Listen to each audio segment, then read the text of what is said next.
আজ আমরা দেখব ডাউনের ইউজ।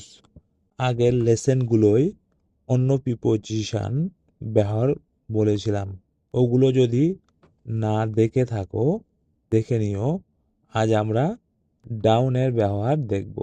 ডাউন মানে নিচের দিকে বা কম, বা বলতে পারো একটি উঁচু বা উচ্চ অবস্থান থেকে একটি নিম্ন বা নিচের অবস্থানে গতিবিধি নির্দেশ বা বলতে ব্যবহার করা হয়। যেমন the boy has fallen down from the tree, ছেলেটি বা ছেলেটা গাছ থেকে পড়ে গেছে। অন্য উদাহরণ দেখো, the stone roll down the hill, পাথরটি গড়িয়ে পড়ল পাহাড় থেকে। কোনো কিছু উঁচু বা অধিক উঁচু থেকে বা নিচের দিকে পড়ার সময় গতিশীল বা মুভমেন্ট বোঝালে, যেমন দেখো ছেলেটি ও পাথরটি উপর দিয়ে পড়ার সময় বা গতি সহকারে পড়েছে নিচের দিকে, বলতে ডাউন ইউজ করা হয়। এইভাবেও বলতে পারো he fell down the stair, সে সিঁড়ি থেকে পড়ে গেল। বা he fell down the ladder, সে সিঁড়ি বা মই থেকে পড়ে গেল। বা বলতে পারো she walk down the stair, সে সিঁড়ি দিয়ে নেমে গেল। এই সেন্টেন্স দুটিতে উপর থেকে নিচের দিকে নামার কথা বলা হচ্ছে, বা সিঁড়ি থেকে কেউ পড়ে গেল বোঝাতে আমরা ডাউন ব্যবহার করা হয়। আবার দেখো, টিয়ার্স র্যান ডাউন হার ফেস, তার মুখ বেয়ে অশ্রু গড়িয়ে পড়ল। তার মানে চোখের জল মুখের উপর দিয়ে বেয়ে বা গড়িয়ে নিচের দিকে আসছিল, বা চোখের জল উঁচু স্থান থেকে নিচের দিকে পড়ছে বলতে ডাউন ইউজ করা হয়।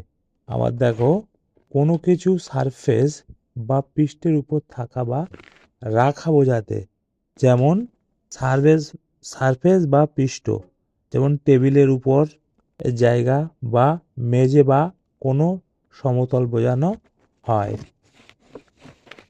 এক্সাম্পল উদাহরণ দেখো, Shantanu put down his plate, Shantanu তার প্লেট নামিয়ে দিল বা নিচে রাখলো।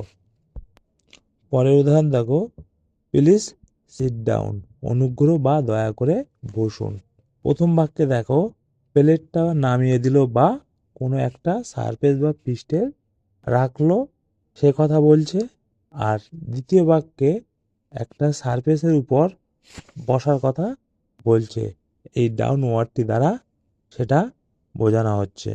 আবার দেখো অন্য উদাহরণ, কোনো কিছু ডিগ্রি, স্তর বা হার কম বা নিচে বোঝাতে আমরা ডাউন ব্যবহার করা হয়।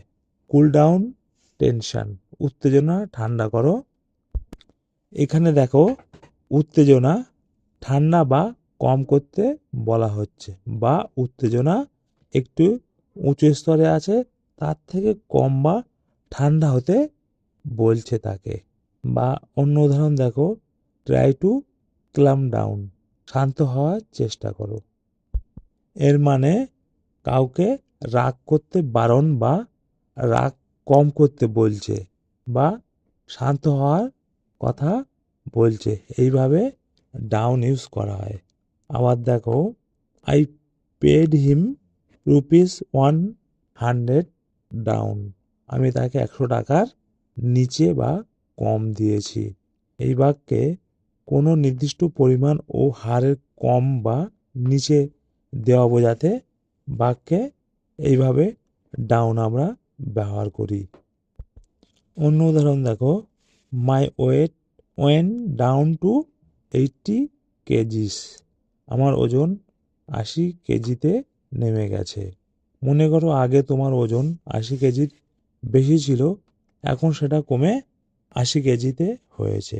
এইরকম বোঝাতে আমরা এই ডাউন ইউজ করা হয়।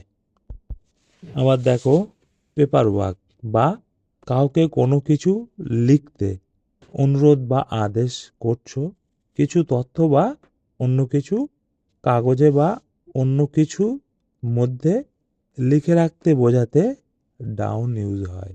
যেমন উদাহরণ দেখো, write down the tracking number. Tracking number লিখুন।